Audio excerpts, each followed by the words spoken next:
Selamat datang pada kuliah Konstruksi Sosial Teknologi. Topik kali ini adalah mengenai konstruksi sosial dalam inovasi pewarna sintetis untuk tekstil. Kerangka pembahasan yang pertama adalah pendahuluan, yang kedua adalah Nelson-Winter-Doshi model, yang ketiga proses perkembangan pewarna sintetis, dan yang keempat proses perkembangan pewarna azo. Tujuan dari kuliah ini adalah memahami konsep proses perkembangan teknologi pewarna sintetis untuk tekstil. Pada kuliah sebelumnya mengenai konstruksi sosial dalam inovasi backlight, banyak faktor yang terlibat dalam perkembangan backlight. Faktor-faktor tersebut adalah artefak itu sendiri, yaitu backlight, berbagai kelompok sosial, baik yang berkaitan sebagai produsen, pengguna maupun yang bukan pengguna, technological frame, yaitu suatu kerangka teknologi yang mencakup identifikasi masalah dan berbagai strategi problem solving, variasi arah perkembangan dan manfaat artefak, seleksi arah perkembangan, serta proses stabilisasi. Seluruh faktor ini terlibat pada setiap kondisi dari 3 kondisi yang teridentifikasi.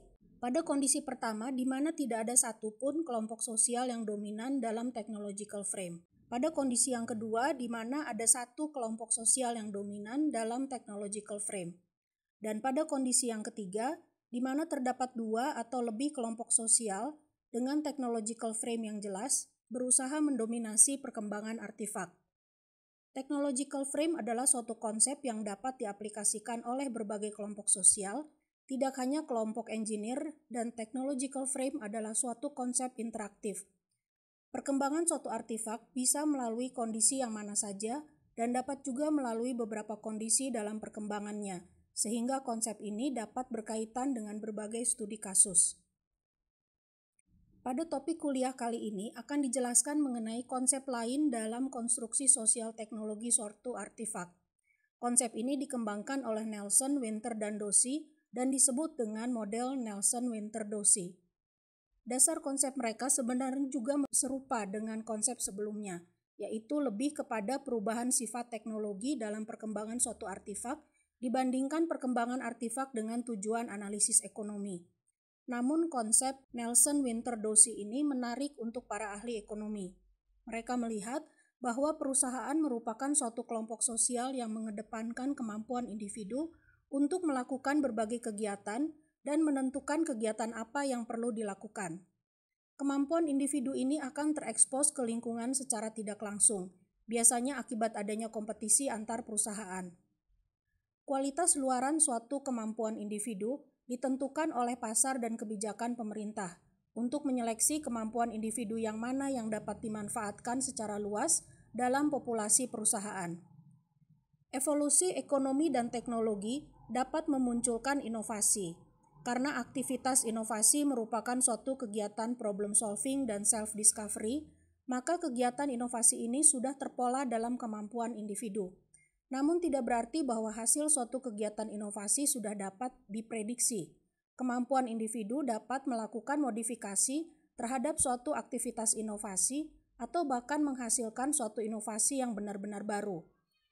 Menurut pengamatan Nelson-Winter-Doshi, perkembangan teknologi seringkali sudah dalam bentuk pola dan arah yang jelas dan menjadi aktivitas yang harus dilakukan di perusahaan. Namun ada juga perkembangan teknologi yang arahnya ditentukan oleh tekanan seleksi oleh lingkungan.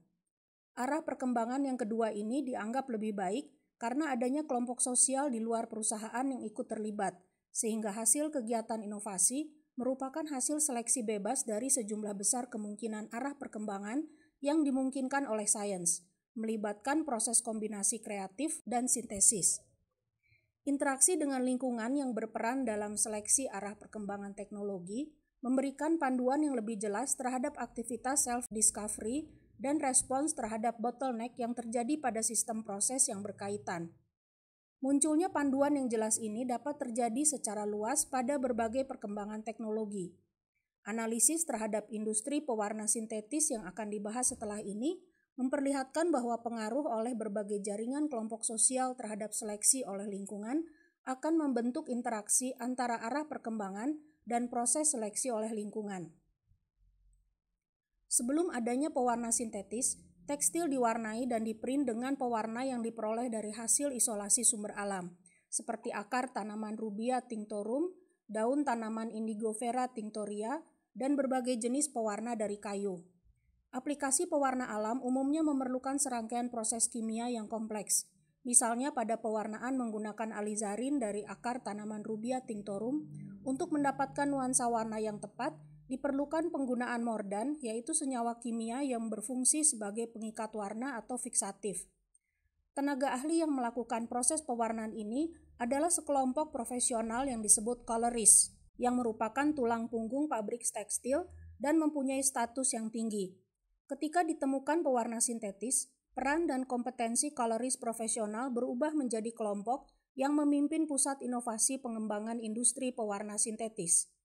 Industri pewarna sintetis diawali pada tahun 1856 setelah adanya penemuan warna aniline purple oleh William Henry Perkin, seorang mahasiswa berumur 18 tahun dari Royal College of Chemistry London. Warna aniline purple diperoleh dari tar batu bara. Industri pewarna sintetis yang benar-benar mencapai kesuksesan pertama adalah setelah penemuan warna aniline red pada tahun 1859. Kesuksesannya menarik para pembuat pewarna sintetis lainnya. Aniline red menjadi contoh penemuan beragam warna-warna merah berikutnya di pasaran. Pada tahun 1863, Hofmann dari Royal College of Chemistry berhasil menjelaskan struktur kimia dari aniline red, hingga kemudian didapatkan turunan warna rosanilin dan warna-warna turunan lainnya. Walaupun Hofmann belum berhasil menjelaskan struktur kimia definitif dari rosanilin, tetapi hal tersebut secara efektif menstimulasi arah inovasi selanjutnya. Proses perkembangan pewarna sintetis menginspirasi perkembangan senyawa sintetis di berbagai bidang, khususnya di bidang farmasi. Perkembangan teknologi untuk penemuan pewarna sintetis lainnya melibatkan kelompok sosial dari akademisi dan industri. Namun perkembangan pewarna sintetis azo yang akan dibahas selanjutnya lebih banyak melibatkan kelompok sosial dari industri. Kelompok sosial yang berinteraksi dalam seleksi arah perkembangan teknologi terutama terdiri dari konsumen industri pewarna sintetis, yaitu untuk pewarna tekstil. Supplier pewarna sintetis beradaptasi dengan permintaan dan standar yang ditentukan kelompok sosial ini. Proses seleksi juga terjadi di internal industri pewarna sintetis, dengan dibangunnya unit pengujian warna dan riset performansi aplikasi warna. Di unit ini dipekerjakan para colorist profesional dari industri konsumen pewarna sintetis. Dengan adanya pewarna-pewarna sintetis yang baru dan berkualitas, maka kelompok sosial konsumen pun meningkatkan teknologi yang mereka gunakan untuk melakukan pewarnaan terhadap tekstil. Bersamaan dengan perkembangan pewarna sintetis tadi, berkembang juga penemuan pewarna sintetis dengan menggunakan metode coupling reaction yang umum digunakan pada pembuatan zat warna. Coupling reaction melibatkan kombinasi berpasangan dari senyawa diazo dengan amina atau fenol aromatik untuk membentuk senyawa azo. Umumnya senyawa azo adalah zat warna. Karena kemungkinan coupling reaction sangat tidak terbatas, maka pada tahun 1877 terjadi perkembangan besar-besaran industri yang memproduksi pewarna sintetis, dan hingga dekade berikutnya disebut sebagai era pewarna azo. Era pewarna azo tampaknya tidak memerlukan waktu lama untuk berkembang, namun sebenarnya pengambilan keputusan untuk mengembangkan metode ini cukup lambat, tetapi kemudian dilakukan pada saat yang tepat. Banyak kelompok sosial yang terlibat dalam proses penemuannya, mulai dari kelompok saintis hingga kelompok teknologis. Pada tahun 1860-an, ditemukan pewarna azo pertama yang dinamai aniline yellow dan Bismarck brown. Bersamaan pada tahun 1876, Otto Witt dan Heinrich Caro menemukan intermediate dye atau senyawa pewarna antara dari aniline yellow dan Bismarck brown, yaitu chrysoidin. Namun mereka sepakat untuk merahasiakan penemuan tersebut.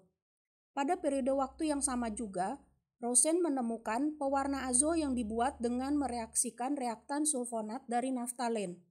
Reaksi ini menghasilkan pewarna dengan sifat yang sangat baik, yaitu warna merah dari turunan naftalen dan kelarutan dalam air karena sulfonasi. Rosen juga merahasiakan penemuan ini. Namun pada bulan Januari 1877, Hofmann lagi-lagi berhasil menguraikan struktur senyawa dan metode preparasi dari chrysoidin temuan Otto Witt dan pada bulan Juli 1877 zat warna azo temuan Rosen. Dari sudut pandang konstruksi sosial, hal ini merupakan pembentukan paradigma teknologi mengenai keterkaitan keyakinan saintis. Terdapat 3 elemen yang membentuk paradigma teknologi ini, yaitu yang pertama contoh proses. Dari metode yang dikembangkan oleh Otto Witt saat mengembangkan krisoidin. Yang kedua contoh produk, dari kualitas teknik yang dilakukan oleh Rosen saat mengembangkan produk pewarna azonya yang lebih berkualitas. Dan yang ketiga, upaya Hofmann untuk mengungkapkan struktur kimia dan metode preparasi krisoidin dan pewarna azo temuan Rosen. Selain kelompok sosial saintis dan teknologis, kelompok sosial yang juga menentukan perkembangan produk-produk pewarna azo adalah pemerintah. Dalam hal ini adalah lembaga paten. Karena pada saat itu, lembaga paten di Jerman tempat berkembangnya penemuan pewarna azo belum memiliki aturan hukum yang jelas mengenai paten penemuan-penemuan pewarna azo ini. Kesulitan yang ditemui dalam penyusunan aturan hukum paten ini adalah berkaitan dengan metode coupling reaction yang dapat menghasilkan lebih dari 100 juta varian warna, sehingga saat itu masih sulit untuk menentukan siapa penemu sebenarnya suatu pewarna azo. Ketidakjelasan aturan hukum paten ini menyebabkan banyak temuan yang dirahasiakan keberhasilannya pada saat itu. Demikian kuliah dengan topik konstruksi sosial dalam inovasi pewarna sintetis untuk tekstil. Terima kasih.